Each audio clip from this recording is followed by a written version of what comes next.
Le coaching dans tous ses états.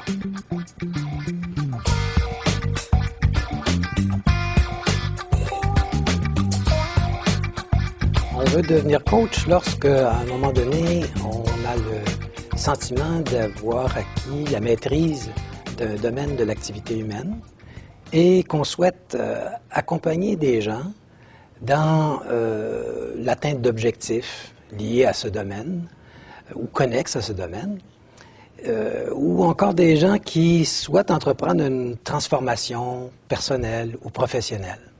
Alors, il y a des gens qui, sans nécessairement se situer comme des experts de la relation d'aide, estiment qu'ils sont en mesure de partager l'expérience acquise, leurs connaissances.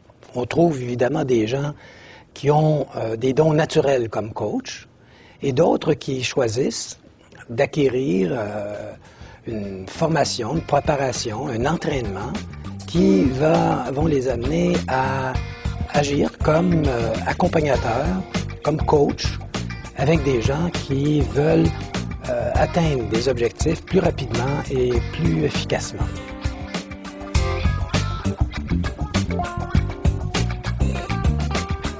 Je dirais que c'est en coachant qu'on devient coach. Je pense que c'est la première école pour devenir coach. D'autre part, à l'heure actuelle, il existe des programmes d'entraînement au coaching, d'autres diraient des programmes de formation, aussi bien dans des universités que dans des écoles ou des instituts privés d'entraînement ou de formation au coaching.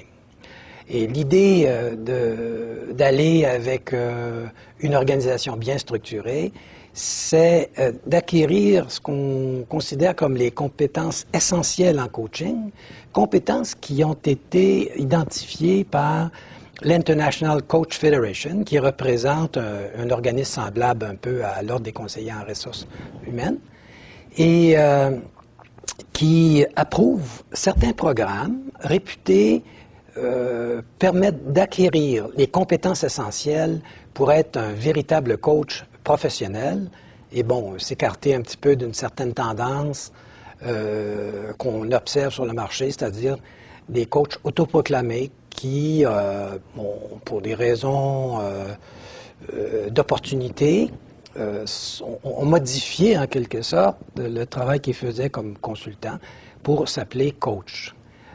Toutefois, je pense qu'il faut vraiment faire la distinction entre un coach autoproclamé et un coach professionnel.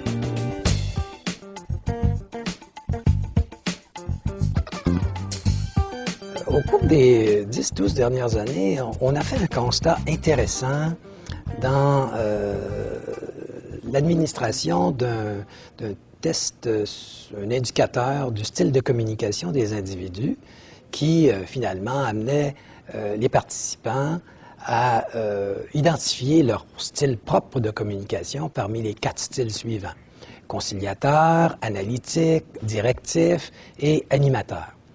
On s'est rendu compte que les gens qui sont dans le domaine des ressources humaines se classent à très forte majorité dans le style conciliateur. Or, évidemment, une personne qui est de ce style conciliateur est une personne qui est, sans aucun doute, mieux équipée pour accompagner des gens, soit dans une relation d'aide, soit pour les aider à modifier des comportements, à atteindre des objectifs. Alors, voilà ce qui nous fait dire que les gens qui sont en ressources humaines sont probablement mieux équipés pour devenir des coachs, des managers coachs, des coachs professionnels.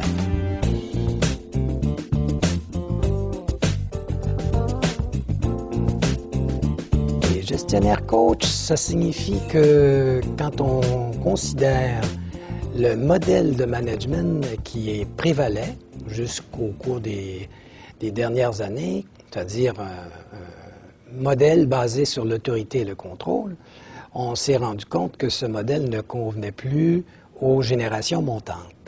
Et c'est en se tournant justement vers le coaching qu'on est parvenu à introduire dans les pratiques de gestion une approche de coach qui vise en quelque sorte à aider ses collaborateurs à atteindre des performances supérieures, à produire les résultats pour lesquels finalement, ces personnes-là sont nos collaborateurs. Et j'ajouterais probablement également pour faciliter l'atteinte des objectifs d'une unité administrative. La pratique du coaching, évidemment, en management, est semblable à celle qu'un coach professionnel va utiliser avec ses clients. Okay? Il s'agit, en d'autres termes, d'établir avec ses collaborateurs des objectifs particuliers sur lesquels ils vont travailler et sur lesquels le coach va coacher son collaborateur afin qu'il l'atteigne plus rapidement et plus efficacement.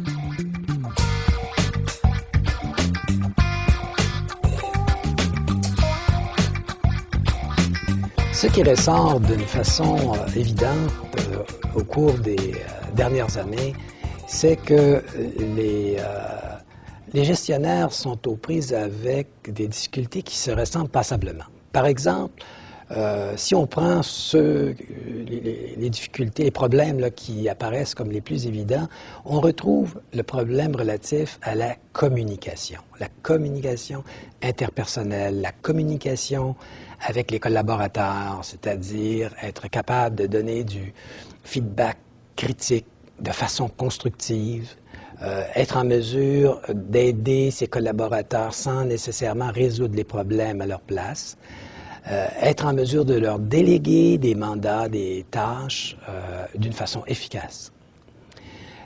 Évidemment, ce sont des problèmes pour lesquels un coach peut aider, effectivement.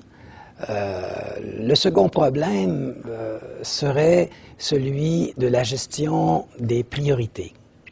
On parle de moins en moins de la gestion du temps et on parle de plus en plus de la gestion des priorités parce que, bon, la gestion du temps, on sait qu'il y a quand même un réservoir limité de temps dans une journée.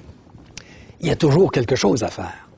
Et la problématique maintenant qui se présente, c'est comment je vais gérer les priorités dans ma charge de travail. Qu'est-ce qui est prioritaire? Okay?